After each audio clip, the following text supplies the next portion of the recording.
D'or, tour de nos chroniqueurs se déboutonnent sur le vif. Allez, on se lance. Vous nous rejoignez un peu partout aux quatre coins de la Guinée, notamment en savane, dans la savane et en Guinée forestière à travers Baobab FM sur 97.7 à Kankan-Nabaya et à Sigiri, sur une autre fréquence forcément à Zérékoré, à Lola, mais aussi à Farana. Vous êtes en Chine, au Japon, mais aussi dans le Maghreb et sur la grande île à Tana. Vous nous rejoignez à travers nos canaux digitaux. Merci d'être à bord. Toute l'équipe du jour au meilleur de sa forme est prête à vous servir. Mohamed Zemmour Kaba, bonjour. Bonjour le faiseur de roi, bonjour Bienvenue. les auditeurs, bonjour téléspectateurs, bonjour à la paisible population de Madina Kankan. Bien, cette alerte qui est tombée très tôt ce matin. Bonjour également à vous, Bagafote. Bonjour. Bonjour Bakar. Bienvenue. Bonjour à toutes et à tous. Bienvenue. Et bonjour au chef de l'État. Le procureur spécial près de la CRIEF, Ali Touré, s'est réveillé ce matin avec des tracts de menaces devant sa porte, à sa résidence de Taouya. Ali Touré, tu as touché à l'intouchable. Laisse-nous tranquille. Ouais, je pense que Awad va nous aider à montrer ces tracts, comment on va l'appeler, tout à fait. ces documents qui portent des menaces à l'endroit du procureur spécial Ali Touré. Voilà, et 4 papiers juste dans le couloir qui mène à la porte de sa résidence. Ali Touré, tu as touché à l'intouchable. Laisse-nous tranquille, sinon une balle suffira. Voilà. C'est très grave. Voilà ce qu'Ali Touré a trouvé devant sa porte entre vers 5h30, 40 du matin. D'habitude, il se réveille, il ouvre la porte, il accomplit sa prière de l'aube avant d'aller pratiquement au travail. Et ce matin, très malheureusement, c'est ce qu'il trouve. Il était, bon, même, il n'est pas étonné, il n'est pas ébranlé, mais vous savez que la CRIEF mène un combat très rude contre la corruption dans ce pays. Alors c'est comme il faut dire aujourd'hui que dans ce pays, il y a des gens qui ne doivent pas être touchés. Mais pendant ce temps, Bakar, c'est qui cet intouchable? Oui, cet intouchable, pour le moment, c'est X.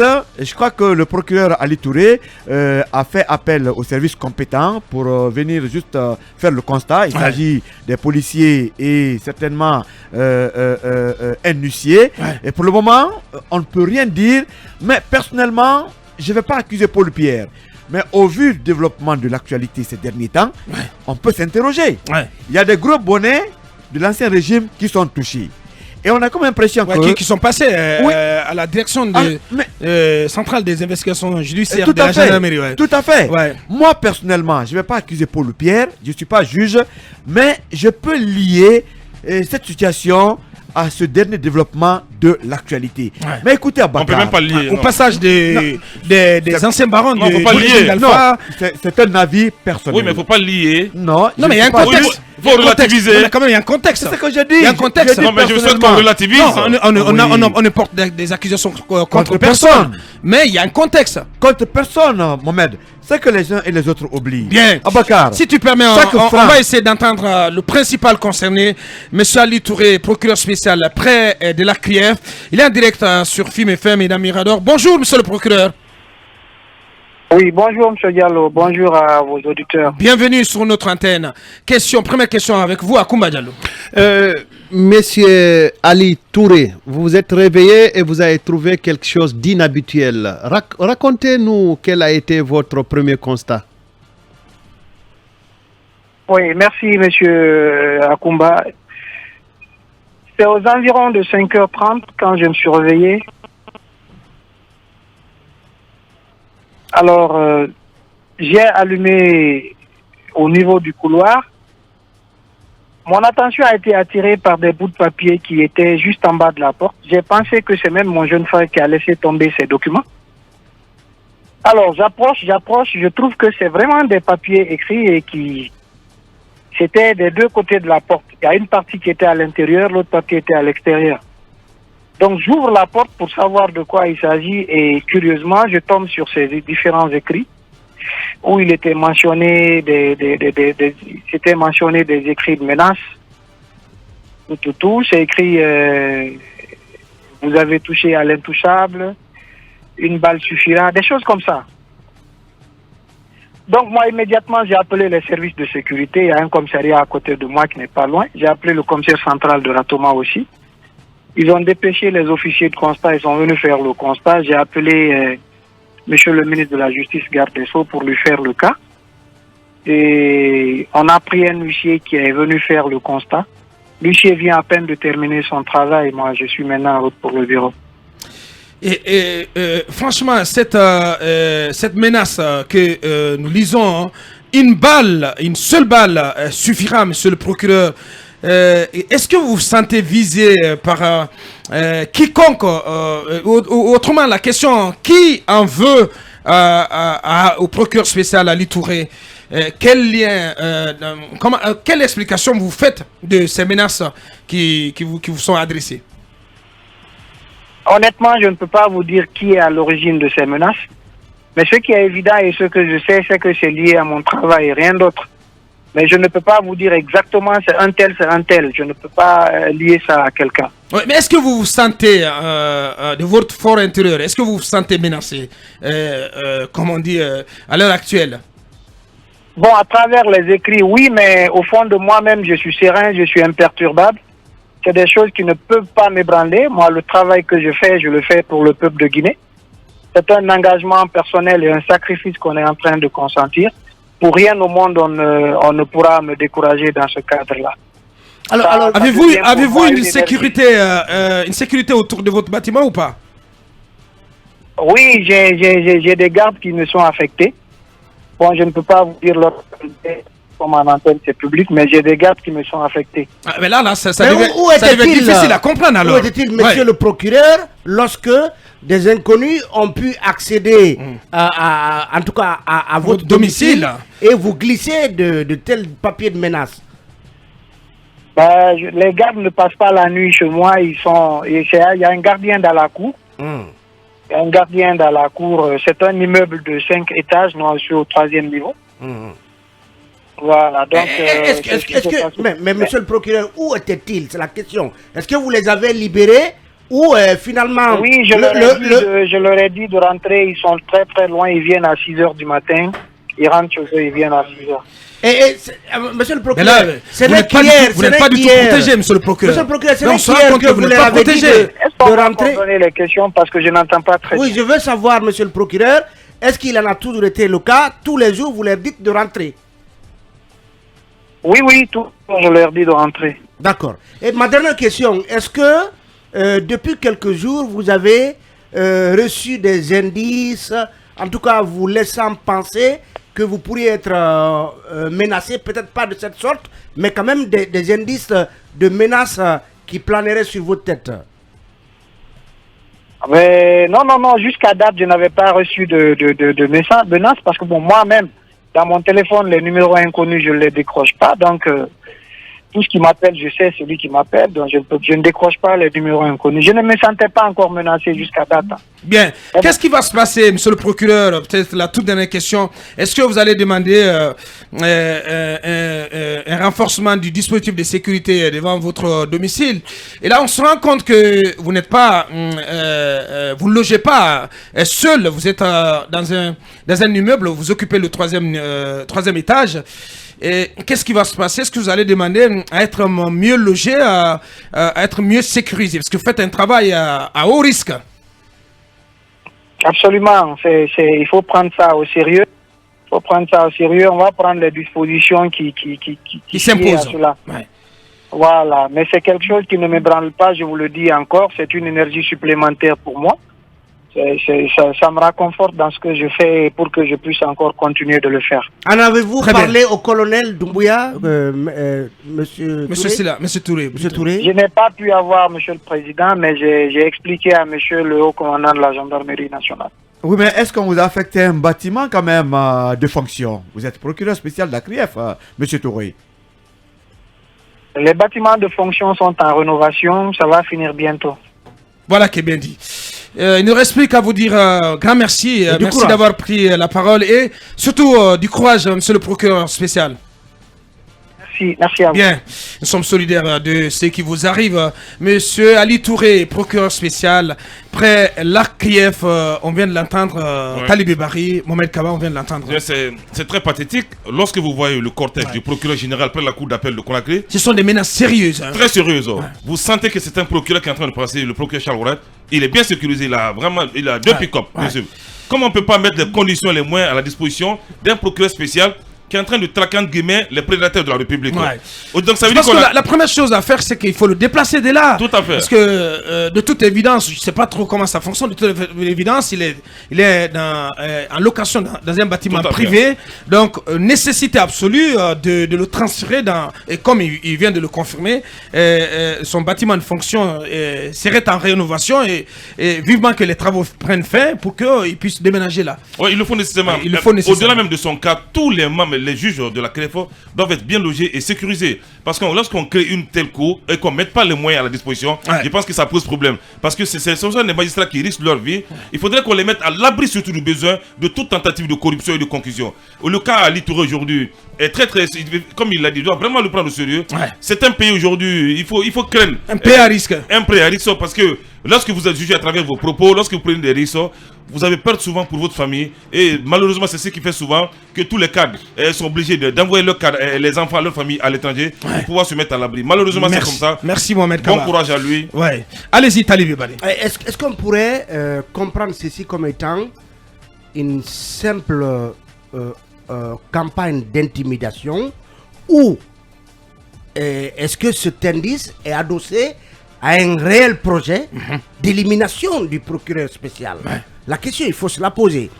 Parce que, pour certains, si tel est que ceux qui ont déposé ces bouts de papier devant son domicile veulent vraiment attenter à sa vie, certains pourraient tenter d'estimer qu'ils n'avaient pas à le prévenir de la sorte. Est-ce qu'on peut donc réduire ça à au titre d'une simple campagne d'intimidation, ou est-ce que c'est adossé à quelque chose d'assez grave, d'assez sérieux? Mais toujours est-il que on va dire que c'est déjà quelque chose de suffisamment important pour alerter, parce que quand vous voyez les photos, vous sentez que ce procureur a en fait l'instrument juridique, en tout cas l'appareil judiciaire ou l'institution judiciaire la plus crainte du moment dans ce pays est logé donc parmi comment dirais, dans des quartiers populaires et parmi monsieur tout le monde. Ça ne devrait pas être le cas. Ça ne devrait pas du tout au regard, parce que depuis déjà 2 mois, la CRIEF est en activité. Ce procureur, il est de tous les membres de la CRIEF l'homme le plus exposé, le plus craint, parce que c'est lui qui poursuit. C'est l'empereur de poursuite, comme on le dit. Donc, mon colonel, vous voulez restituer à la justice sa dignité, que ce soit le procureur Ali Touré ou tous les autres magistrats, parce que je voyais quelqu'un dans un article, je crois, que j'ai lu ce matin, où on dit que même les procureurs des tribunaux de première instance et autres, certains pratiquement, vous savez, pour la plupart, ils ont été rappelés de l'intérieur, on a rajeuni l'appareil judiciaire, donc c'est pas des messieurs qui ont des moyens. Donc certains même prennent des taxis pour se rendre au bureau. Ce n'est pas possible, on ne peut pas rabaisser à ce point l'appareil judiciaire et son personnel. Donc mon colonel, vous avez commis Ali Touré et un travail risqué. Mettez les moyens à leur disposition, protégez-les. Il faut les protéger. Allez-y, Akoumba Diallo. Écoutez, je pense que ce sujet à réflexion et l'anodin peut parfois être fatal. Il ne faut pas le négliger. Je pense que les autorités prendront les dispositions qui s'y en la matière pour pouvoir protéger monsieur le procureur spécial. Très bien dit. Cabinet. Mais il faut dire que ce type de menace est souvent de mise pour des gens comme monsieur le procureur tous ceux qui traquent des bandits, notamment les procureurs qui s'occupent des histoires des dossiers de corruption, les crimes de sang ou les crimes économiques. Oui, je crois que ceci relance définitivement la question de sécurisation des gens comme monsieur le procureur spécial près la cour. Je crois qu'il y a bien lieu de réfléchir à cela, parce qu'au-delà même de procureur, on a récemment reçu, je crois, quelqu'un qui est passé chez nous ici, qui s'occupe de l'antidrogue, du signalement à l'aéroport de Conakry, qui nous disait qu'il n'était pas sécurisé, qu'il empruntait pratiquement le même chemin que tout le monde. Je crois qu'il y a bien lieu de réfléchir à cela, parce que ceci pourrait décourager des gens qui voudraient tout simplement pas être à des postes comme ça, parce que ça pourrait leur coûter la vie. Parce que ce qui est quand même grave, c'est que cela fait quand même quelques temps que le procureur il est en activité, que cette cour elle est opérationnelle, et à savoir qu'il est toujours dans un bâtiment où il y a tout le monde, et que ces gardes rentrent à la maison le soir. C'est très grave. Parce qu'ailleurs, des procureurs de son rang, on ne peut même pas les identifier. On ne peut pas savoir effectivement où ils sont. Quand je prends par exemple des pays aux États-Unis, on ne connaît pas, par exemple, on ne peut pas savoir effectivement celui qui s'occupe de la drogue. Ce sont des gens qui sont hyper protégés. On ne connaît pas leurs identités, encore moins, on ne sait même. Si on ne connaît pas leurs identités, on ne peut pas savoir où ils sont. Je pense que le procureur, aujourd'hui, ne doit pas être dans un immeuble à habitation commune. C'est pas du tout possible. Il doit être hyper protégé, parce que bien sûr. De HLM même. Moi, je pense qu'on a évité le pire. Non, mais je crois qu'il faut... Le pire aurait pu se produire. D'autant qu'il n'y avait pas de garde. Non, mais c'est pas encore fini là. C'est pas encore fini. Je pense qu'il faut avoir à l'esprit que le procureur et tous les procureurs qui s'occupent des dossiers aussi sensibles que la corruption, ils doivent être protégés. Les juges, il faut d'abord les protéger, parce que ce sont des gens qui rétablissent la vérité. Ce sont des gens qui traquent les fossoyeurs. Il y a plus qu'une nécessité de les protéger. Merci Cabinet. Allez-y, Mamadou, pour en terminer. Bon, écoutez, je pense que si le CNRD a pris la bonne mesure de lutter contre les questions de détournement et de demander des comptes à tous ceux qui ont géré, ils n'ont pas quand même pris la mesure de l'importance et de l'ampleur du travail que font ces messieurs qui sont désormais à la CRIEF, notamment le procureur spécial. Parce que, comme Kabine l'a dit tout à l'heure, ailleurs, quelqu'un qui est au devant de la lutte contre des nébuleuses comme les questions de les mafias dans le proxénétisme, la drogue et autres, forcément, vous êtes menacé des fois au quotidien.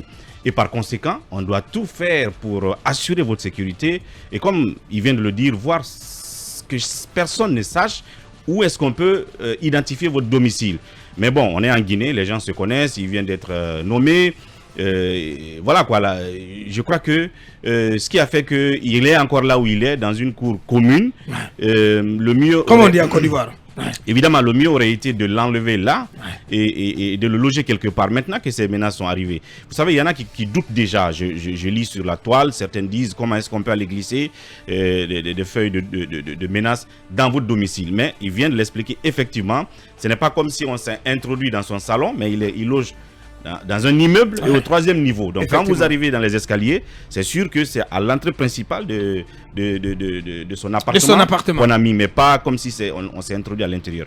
Certains se disent, mais comment est-ce que la personne a pu traverser la cour alors qu'il y a un gardien qui était là? Justement, cela pose un problème aujourd'hui. Il y a les sociétés de gardiennage qui pilulent dans la société. On leur paye pour qu'ils nous envoient des gars pour assurer la sécurité devant nos portes, mais c'est eux, ils dorment plus que les gens qui sont là-haut. Mais ça ne sert pas à grand-chose. La preuve, c'est que moi, je suis quelque part. En fait, à 1h du matin, je peux me réveiller. J'ai oublié quelque chose dans la voiture en bas.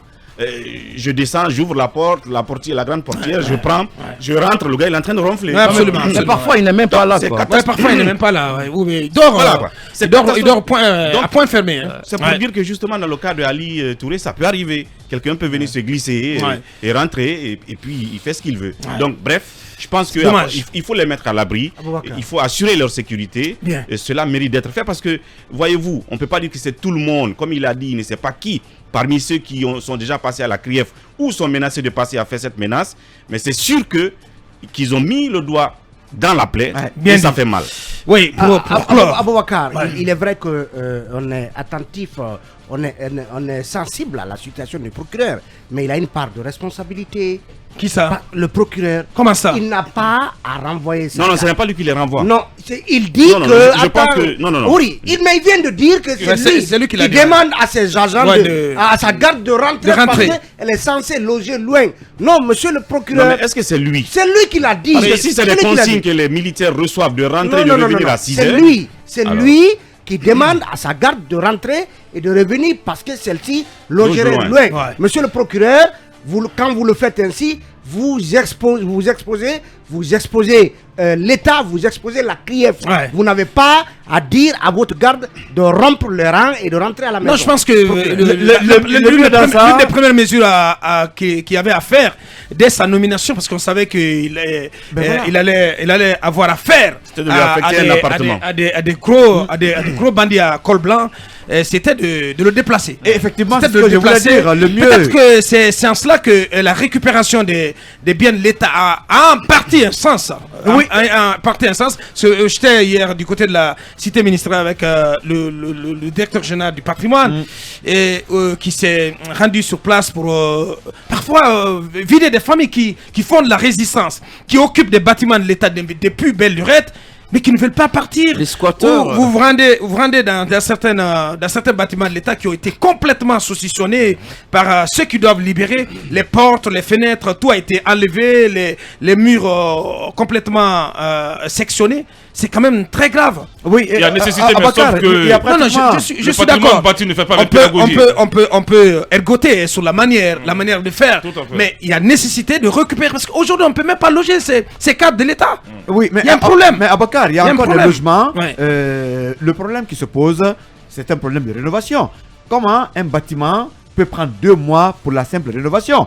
Vous l'avez dit quelque part, ces magistrats de la CRIEF, en rentrant, en tout cas dans leur fonction, ils devraient avoir toutes les conditions de logement et de sécurité en place. D'autant que la CRIEF a pris du temps avant d'être opérationnelle. Mais bien sûr, on a pensé que c'était pour faire ces réglages-là, mais rien n'en a été. Et ce n'est que le début, parce que des gros dossiers vont tomber. Bien. Et je sais que les gens seront toujours tentés à la de faire cité, il y a combien de villas occupées par on ne sait qui? Oui. Non, mais je pense des villas de nation occupées par des gens qui ne font pratiquement rien. Non, comment ça? Non, il y a des services là-bas. Les gens ne peuvent pas se retrouver comme ça dans des villas sans rien faire. À Bakar, il y a des villas là-bas qui sont occupées, en tout cas dans le vide, parce que rien ne se fait. Les gens en font leur chambre même de passage. Un exemple.